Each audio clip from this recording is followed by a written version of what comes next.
something very interesting happened after the Bambu Lab P2S video. A lot of new people found the channel through 3D printing. A lot of you guys have been here for the laser work.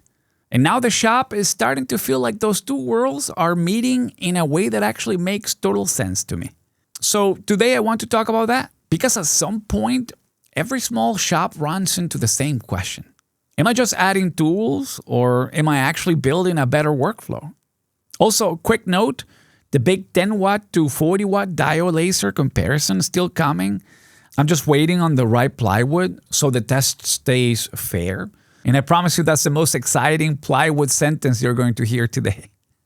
Right behind me is probably the best example of where the shop is heading. Not away from lasers, but towards tools that make the whole workflow more useful. When I started this channel, I was just trying to figure things out on the shop. I had questions about almost everything, right? So started with painted canvases, slate, stainless steel, settings, software, and all the little things that either make a project work or turn it into a very educational mistake. And somewhere along the way, I realized that a lot of you guys were asking the same kinds of questions. Can I do this with the machine I already have? Is this material worth testing? Do I really need another tool? Is this setting important or not? Or is it just another way for me to waste an afternoon, right? And that is probably the part I enjoy the most. Taking something that looks simple, testing it, and seeing what actually happens. And if you're newer here from the 3D printing side, the reason I bring up this laser videos is not because you need to know every old project. It is because they all taught me the same thing. The best tools are the ones that solve real shop problems. The slate photo engraving video is a good example. People wanted to know if engraving a real photo on the slate was actually worth the trouble. And the answer is yes, but only after I treated it as a real test instead of just throwing a photo at it and hoping the laser figure it out. And the diode versus IR video was really about the same thing. Not which laser is better at everything, but whether the right tool makes a specific job feel easier or cleaner or repeatable. And that is the kind of stuff I want to keep doing. Not because every test needs a lab report or anything like that, but because a good test should help another person in their own shop make a better decision. And that same pattern shows up in the questions that people ask. I have been paying attention to your poll answers, right? So every Sunday, I like to ask a simple Curious Sunday question, I call it. It's just like me leaning over the bench and asking, hey, what is giving you trouble this week, right? If you're more into 3D printing than lasers, every tool has that one setting, right? That feels, this is pretty simple, straightforward, until that setting is the one that decides whether the results look clean or disappointing. One answer that stood out was the lines per centimeter, or DPI if you use Lightburn. That was the setting that most people said still feels confusing though. And I totally get it because power and speed are normally easier to picture, I think. Lines per centimeter sounds simple, but then it starts impacting the detail, the time, the shading, and of course how the final image looks. Is it clean or overworked, right? So that lines per centimeter, I think, deserves a real video at some point. Not a lecture or anything like that, but more like let's just test it on real materials and see what changes. The other thing that I keep seeing in the answers there for the polls is that you care about versatility. Not just speed or power, versatility. It just seems to me that you're not so interested in chasing that raw speed, right? It seems to me that you're more interested in making your whole shop more useful, right? Because it opens up more useful work. And that is where things get more interesting for me too. Because as the shop changes, the questions also change. Of course, lasers are still a huge part of what I do and what I love doing, obviously. But I also thought it'd be good to see what else is out there, right? And that is part of why I brought the Bambu Lab P2S in the shop. I just wanted to know if a 3D printer actually made sense next to the laser. Just another useful tool, right? And so far, the answer is yes.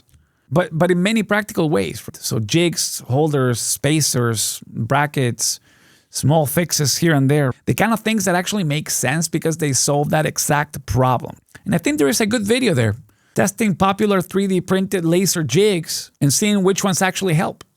It's a good idea. Some will probably earn a permanent spot. Some will probably look better online than they work in real life. And that is the kind of work I like there. Not 3D printing just because it's trendy.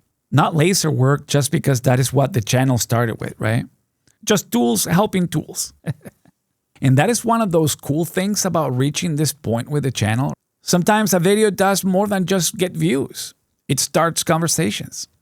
The P2S video seems to have started a few interesting conversations.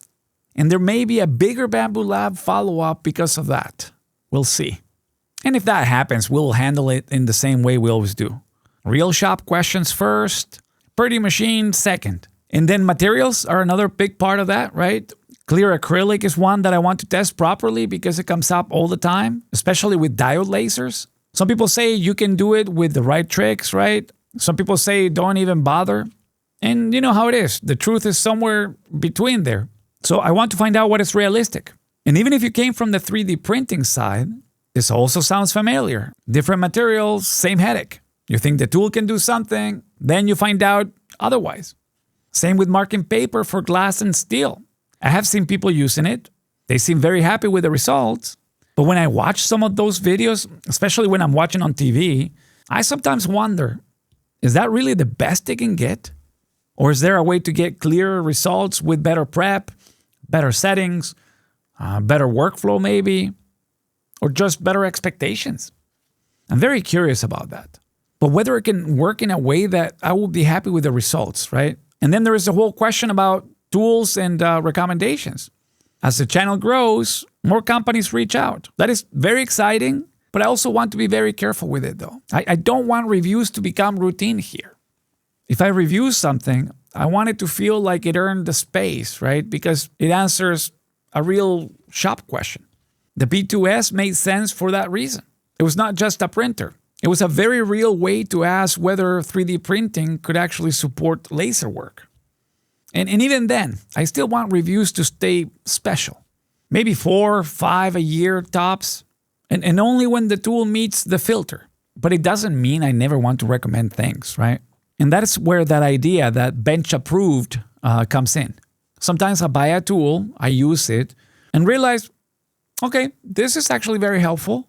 This is worth the money. This makes things better in a real way. And when that happens, I want to be able to show it to you without turning the whole channel into a shopping network or something. And I also use Facebook because it feels like the shop wall, right? I love it because people can share there what they made, ask questions, and keep the conversation going way after the video's over. And of course, the Patreon supporters and YouTube members have been a big help behind the scenes. That support helps materials, testings, little shop improvements, and of course keeps this whole thing moving when a project takes longer than expected. And my Facebook followers also deserve a very special mention because that's really where a lot of this started. Before many of these projects became YouTube videos, the pictures landed on Facebook. Some of you saw those early posts, followed the work, and then came over to YouTube. And you know that means a lot because many of you were there long before this started to feel like a real channel. So whether you're here for lasers, 3D printing, or just small shop projects, I think this is the part that matters the most. That community side of the channel is something I really want to keep building on. And I don't think it should only be me showing what happened in my shop. Some of the most useful ideas come from seeing what other people are making, what problems they're running into, and what little tricks they figure out along the way. And I know a lot of you guys are shy about showing your work. I get it.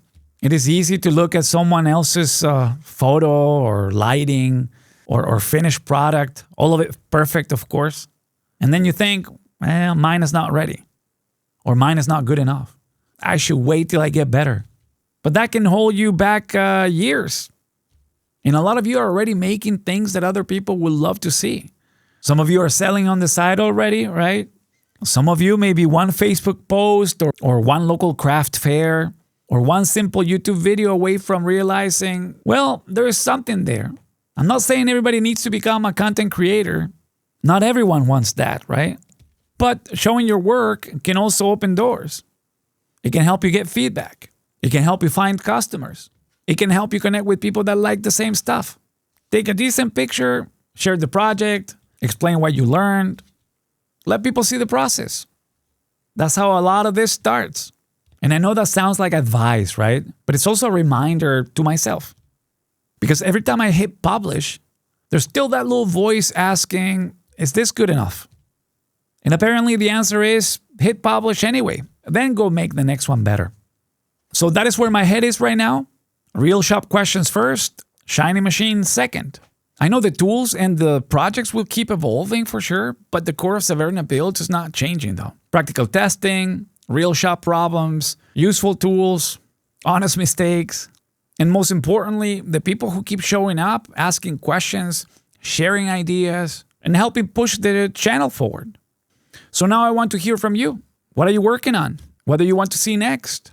And if you've been making things but keeping them to yourself, share them. Post it on Facebook or just show somebody what you made. Show me. Your first post, your first sale, your first video, none of that needs to be perfect. It just has to be useful enough to get you moving to the next one. Now, if this shop conversation is useful to you, stick around for the next one. That tells YouTube there's still people out there who care about practical testing, honest mistakes, and figuring things out without all the noise. Thank you for helping the channel grow. Thank you for being here. This is Alex for Severna Builds. I will see you in the next one.